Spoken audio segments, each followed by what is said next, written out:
जय भवानी, जय जय जय जय जय शिवाजी। उद्धव साहब तुम आगे बढ़ो, हम तुम्हारे साथ हैं। उद्धव साहब तुमसे हमारा पहले कर्जमुक्ति। जय भवानी, जय शिवाजी, जय जय जय जय। हम तुम्हारे साथ हैं। किसानों के हित में शिवसेना मैदान में, किसानों के हित में शिवसेना मैदान में। जय भवानी, जय शिवाजी। मुर्दाबाद मुर्दाबाद, मुर्दाबाद मुर्दाबाद भवानी, जय जय जय जय शिवाजी। उद्धव साहब तुम आगे बढ़ो, हम तुम्हारे साथ हैं। उद्धव साहब किसानों के सम्मान में शिवसेना मैदान में, शिवसेना के सम्मान में हम तुम्हारे साथ हैं। उद्धव साहब तुम आगे बढ़ो, हम तुम्हारे साथ हैं।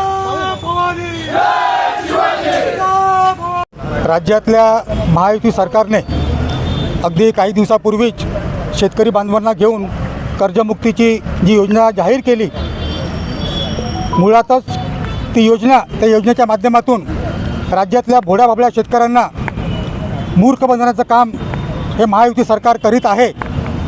सरकारने जी कर्जमुक्तीची योजना आणली आहे ती योजना कर्जमुक्तीची नाही तर कर्ज वसुलीची आहे।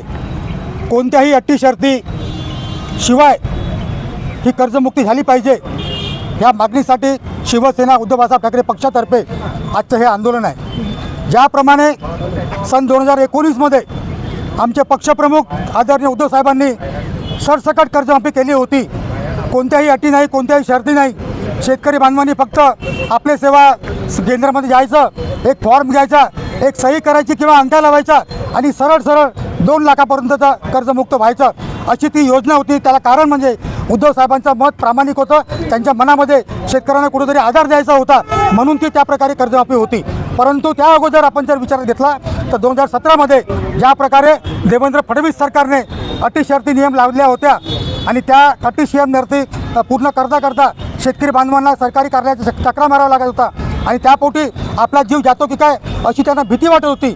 अगदी त्याच हेतूने आजची कर्जमाफी आहे ती तशा प्रकारची आहे असं आम्हाला वाटत आहे आणि म्हणून त्याचा निषेध म्हणून, त्याचा विरोध म्हणून आजचं हे आमचं आंदोलन आहे। त्याचप्रमाणे या महाराष्ट्रात शेतकरी बांधवांसाठी जी पीक विमा कर्ज योजना आणलेली आहे त्या योजनेच्या माध्यमातून सुद्धा शेतकरी बांधवांना लाभ कमी तर विमा कंपन्या मात्र दिवसेंदिवस गब्बर होत आहेत आणि शेवटी उन्हाळी धानाचे जे चुकारे होते ते रब्बी हंगामाचे चुकारे अजूनपर्यंत शेतकऱ्यांना मिळाले नाही।